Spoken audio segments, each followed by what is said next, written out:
Have been asking me for some tips, help, so I thought I'd give a few of my little tricks here. This program that you're looking at on my computer is called Transcribe by Seventh String. It's not cheap. I think it's about $70 or $80, and there's a bunch of other little devices out there that'll slow down songs for you, but this one's just way convenient for me on my computer, and I use it all the time.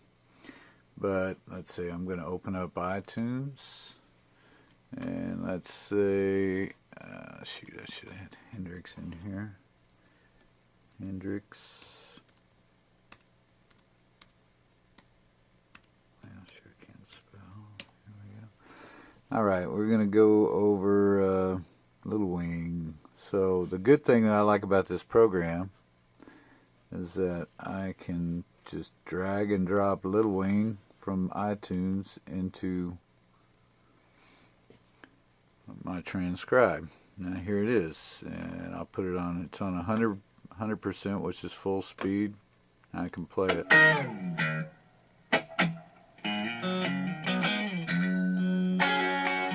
Now here's the trick. If I want to slow it, anytime I figure out notes, I can go 70%.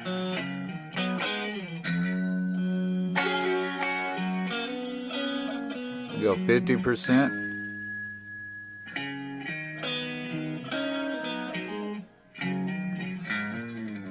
I can go all the way down to quarter speed.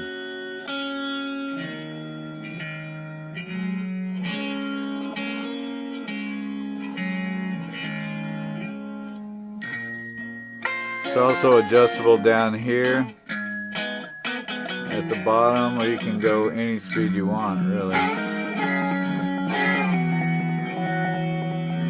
Go down to 20%.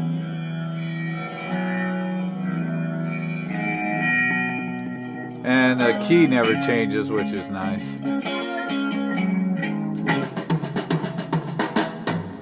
Well, she's walking. And you can pause it, replay it, rewind it, fast forward it, whatever you need to do, jump all the way back. So it's a great little tool. I can turn it up a little bit here so it's...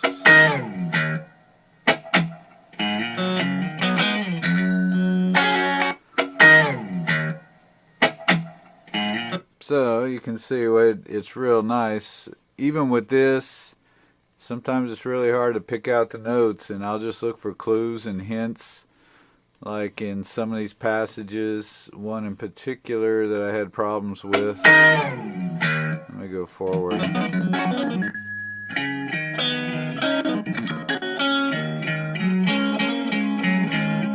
Right here at this, not this, but this one right here. I heard a note, a high note in there, and I'm wondering how he hit that note. So you really have to figure out, the hardest part is figuring out what position he was in. You can play those in usually two or three different positions, mostly just two, but find the easiest one you can play it in. And then if he hits a note that you know you can't play it in one position, you know it's got to be in the other position. So in this song, I never tried to tackle it because it seemed like I'd always get to some stumbling block, but that was years ago now. I finally decided to mess with it. That's why I just learned it myself, and it,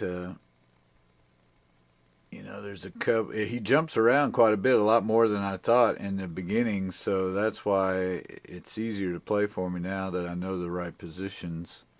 But I'm going to go over each little section in the next I'm going to go through these sections segment here. Pretty quick, just because I want you guys to This is a challenge for you to get in there and try to figure it out yourself, and so you can learn how to do it on other songs or whatever. But the main thing is you don't want to copy somebody forever. It's mainly just a tool just to show you, get you out of your rut. If your fingers kind of get a pattern embedded in your brain sometimes and you can't break that rut, get out of that rut. So this will show you, watching the way other people play, and say, oh shit, I never thought about doing this. Like,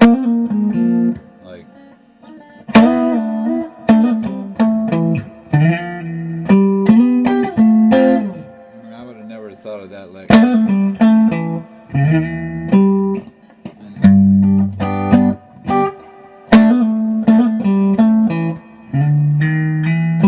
but either way, it just gets you out of your rut. But here it is. It's in E flat. I tune my guitar to E flat, so and then you go to the 5th fret and you skip over the A string and just play the E, A, D, G strings right here, but you skip over the A, the first one. Then you go to the G, and then you hit an open G right here.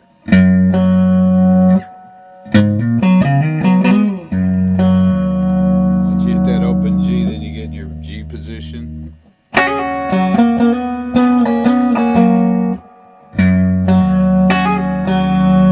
So you keep hitting that open G.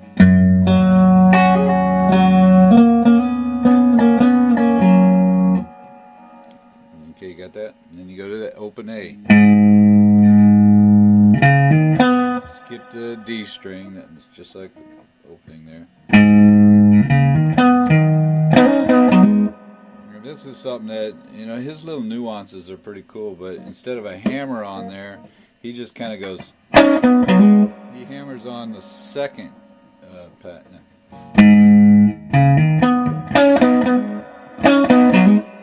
That's why it sounds different. I would normally go. Maybe hammer on both of them.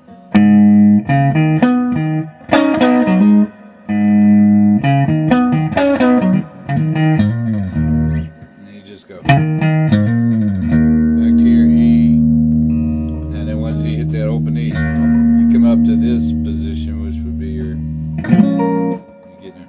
but this is in the E still.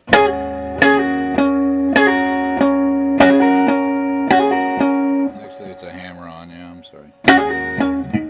So you go just on the G and B string.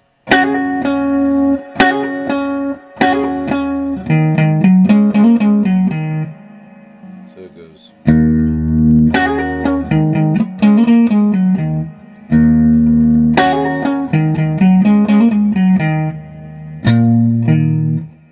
And then you're in your B minor, and it goes to B flat major, A minor.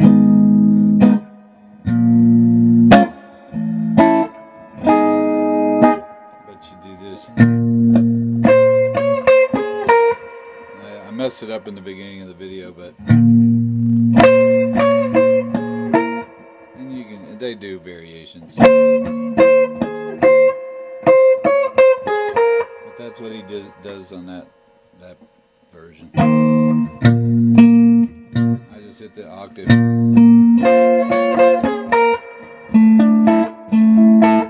major again, sorry.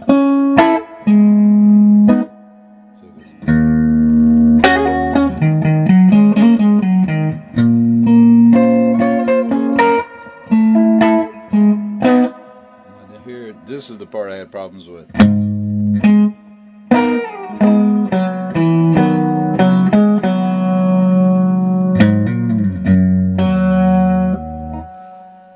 So this is,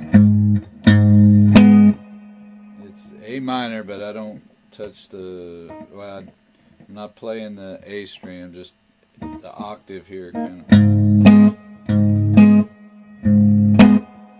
This is the weird part I was having problems with. It's that note that I heard. I'm going, how's he playing that note? kind of a dissonant sound. And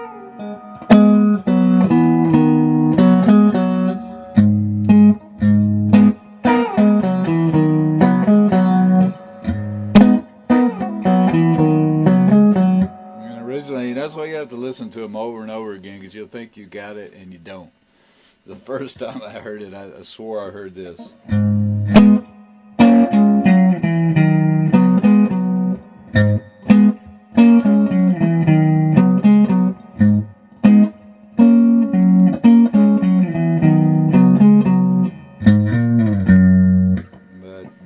Pretty sure it's this. And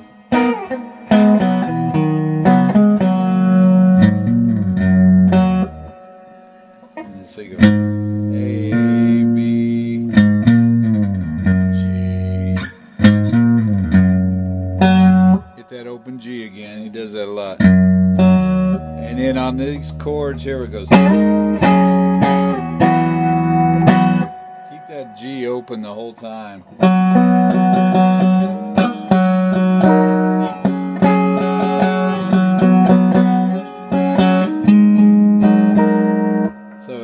It's the 5th fret, B string, 1st finger, little finger on the 7th fret, E string, and then 3rd finger,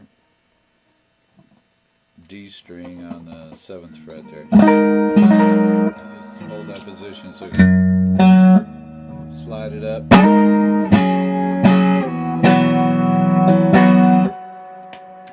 Phase shifter, that's when he kicks in his phase. And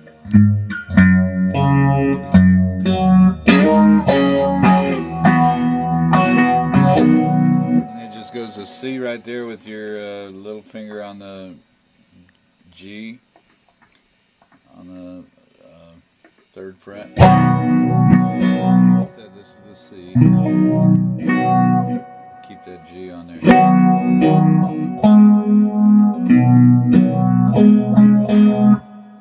And that goes to the G string.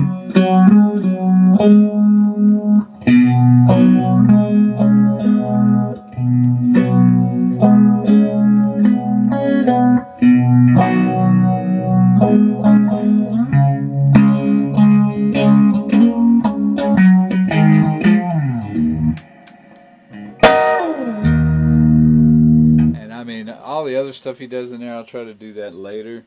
It's amazing all the little licks he did, but they're all variations of that opening.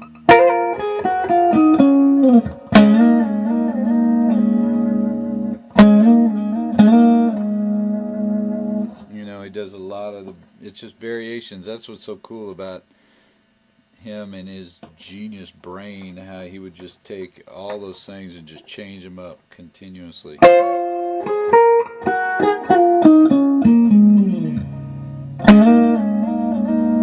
The cool thing is, once you learn some of them, you find that he uses them a lot in different, you know, a lot of songs. You'll hear him doing the same thing. Like I said, the beginning.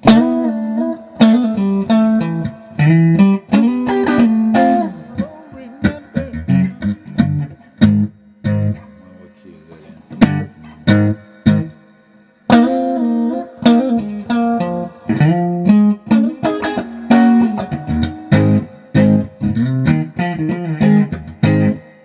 See, he does a lot of the same stuff, but that's it. That's all I'm doing. Did I cover everything? Let me make sure.